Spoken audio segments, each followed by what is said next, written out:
Hi everyone, my name is Maggie, and in today's audio, I want to talk about identifying short term energy relievers, as well as things to say and not to say for those that have just witnessed a loss and are in the grieving process.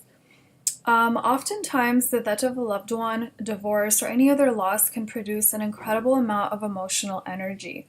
And since we have all been socialized from early on to deal with sad, painful, and negative emotions incorrectly, what happens is that we end up storing the energy inside ourselves.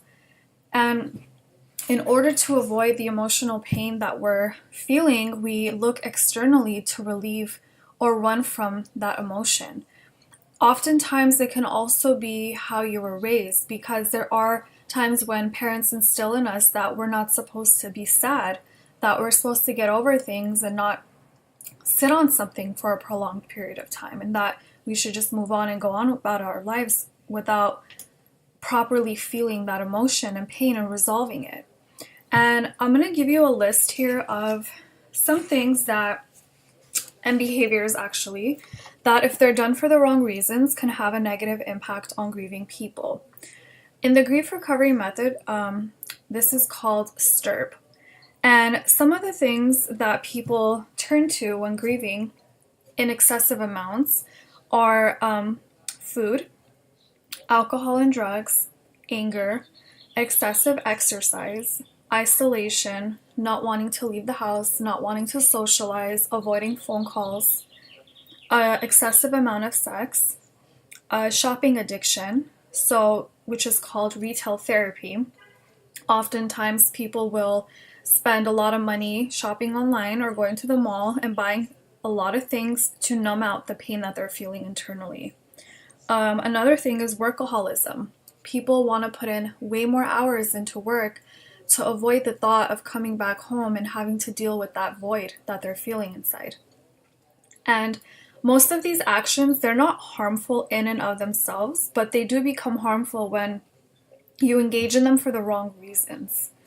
So it's kind of like when you eat a cookie. So eating a cookie doesn't really help the emotional pain of loss. Shopping provides no long-term help for the pain caused by death or divorce. So in fact, what happens is it can have the opposite effect. So the shopping binge is often followed by a remorse over the wasted money. And then you feel the guilt of why you ate so much, because then you're going to be putting on weight or you're going to have digestive issues and whatnot. So just be mindful of these things. And I know when you're grieving, we tend to want to, do things excessively. And I know I went through that with when my father passed away last year. I was an emotional eater. So for the first month after his loss, I was binge eating. I just kept eating and eating and eating and eating. But then later on, I'm like, oh boy, I ate way too much. And then I realized that I was using food as an emotional clutch. It was like a clutch for me. It was like therapy for me. That food made me feel good. So just be mindful of these things. And also, I want to give a list here of things to say and not to say for those that just experienced the loss. Oftentimes what happens is our family and friends around us, they can't relate. So they don't know exactly what to say to help somebody that's going through a painful loss. And some of the best things to say would be, I am so sorry for your loss. I wish I had the right words, but just know that I care. I can't even imagine how you may be feeling, but know that I'm here to help in any way that I can. You and your loved one will be in my thoughts and prayers. Also, list a memory of the loved one that passed away. Let them know something you loved about them, or an event or a memory that you shared with them. Another thing what you can say is, I'm always just a phone call away, or give a hug instead of saying something. Oftentimes, you can also just not even say anything, but just be present with the person. Make your presence known, check in on them every now and then, go over to their place, take them out for coffee. And also, one other thing that's really beneficial is you can also say, I'm usually up early or late if you need anything. Just let the griever know that they have somebody to turn to if they ever want to talk. And some of the things not to say, it would be, at least he or she lived a long life. Many people die young. Oh, he brought this onto himself. I know what you're going through. Aren't you over him or her yet? They've been dead for a while now.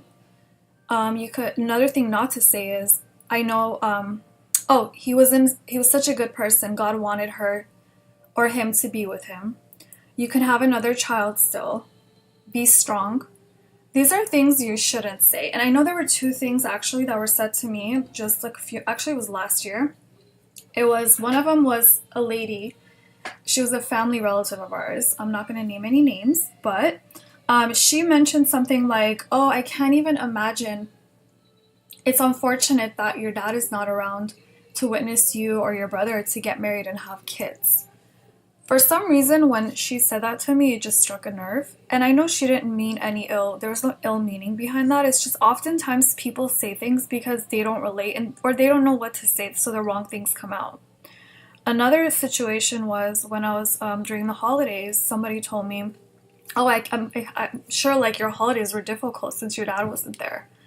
And these are things we already know. So there's no need for other people to kind of, bring it up just to tell us that, because these aren't things that are going to be beneficial for the viewer to hear because they're already grieving and that's the last thing they want to hear. So just be mindful of the things you say. Have some empathy, show empathy to people, and be sensitive to their emotions, because oftentimes, not all of us may have experienced any loss or have endured a lot of hardships, so we can't resonate and relate to the other person. And oftentimes the wrong words are being said. So just keep that in mind.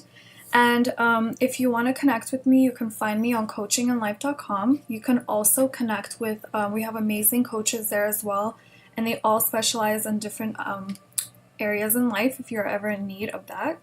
And thank you so much, and I hope you enjoyed my audio.